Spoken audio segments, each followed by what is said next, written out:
kabajamtoota hordoftoota chaanaalii yuutuubii miidiyaa tarkaanfii haaraa nagaan keenya bakka jirtanitti isin haa qaqqabu. Magaalaa aduun keessatti hin dhiinee fi namni hin rabne akka jiru beektu.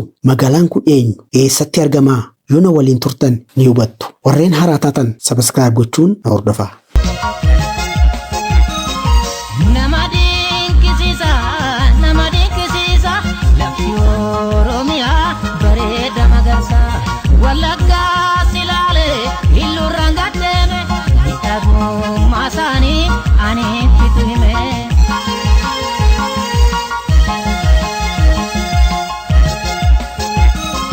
Oromoon Harargee uummata jaalalaa fi haqaan jiraatu, dhugaa dubbatu ta'uun cinatti uummata aadaa hojii cimaa qabudha. Lafa gogaa irratti biqilaa dhaabee misoomsaa jira. Misooma Jimaanis akka biyyaatti seenaa addaa saba qabudha. Seenaa magaalaa Hawwadaay dhageessanii beektu? Warri hin dhagahin immoo ilaaluun amma ni argitu. Kanaaf na faana turuun na hordofaa. Harsiirraan gabuunee gootu baalee gallaa soofumarii boqonnee miidhaga saalaalla hangafti Oromoon burqitee Booranaa aadaaf seenaa keenya achirraa barannaa seera abbaa gadaa kan ittiin bulanii araarummaa dhabuu fageenya naqanii.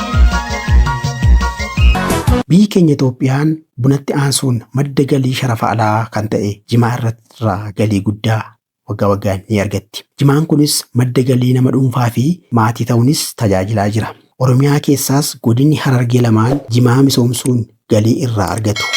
Kana irrattan odeeffannoo isiniif qabadhee jira. Na faana turuun na hordofaa.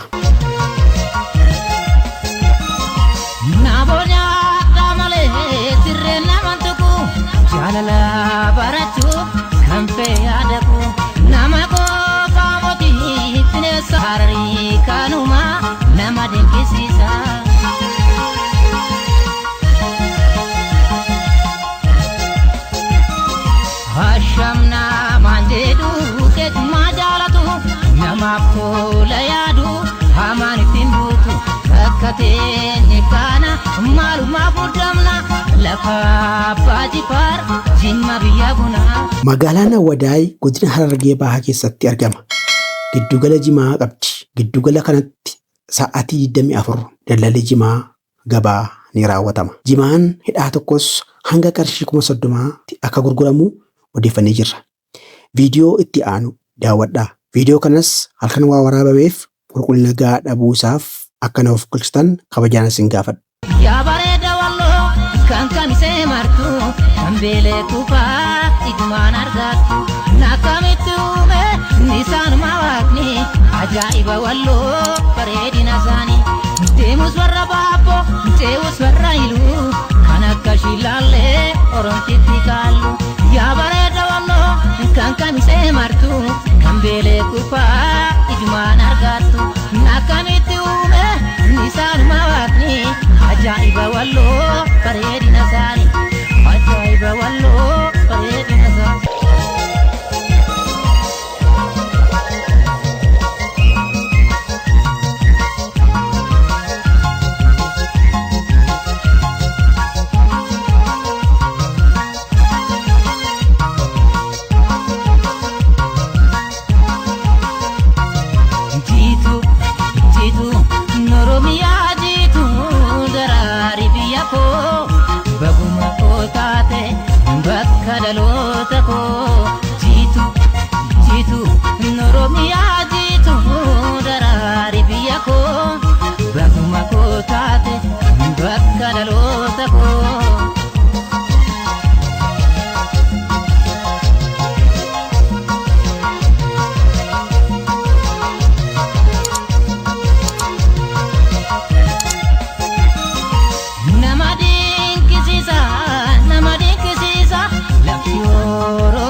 Gabuunee gootu baalee gallaa soofumarii boqonnee miidhaga saalaalla hangafti Oromoon burqitee Booranaa aadaaf seenaa keenya achirraa barannaa seera abbaa gadaa kan ittiin bulanii araarummaa dhabuu fageenya naqanii.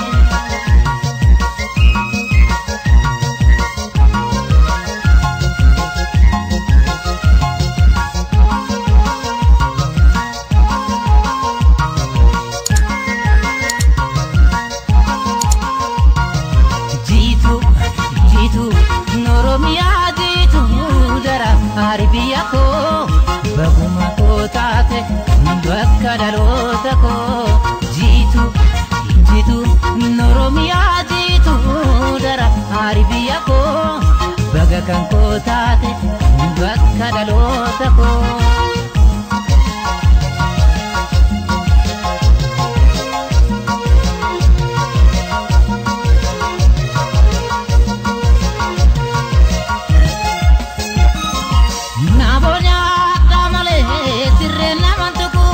Jaalala barachuuf kan fayyadamu nama qofa mootii bineensa hararii kanuma nama dinqisiisa.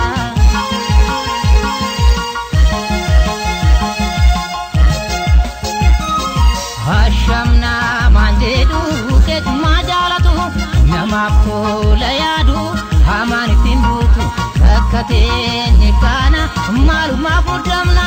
Lafa Baajipar Jimma biyya bunaa yaa bareeda walloo kan kamisee martu kan beelee kufaa igumaan argattu nakkamitti uume nisaanuma waaqni ajaa'iba walloo bareedina isaanii deemus warra baabboo ce'us warra iluu kan akka shilaallee oromtitti kaallu yaa bareeda walloo kan kamisee martu kan beelee kufaa igumaan argattu. Nakkamitti uume nisaanuma waaqni ajaa'iba walloo bareedina isaanii ajaa'iba walloo bareedina isaanii.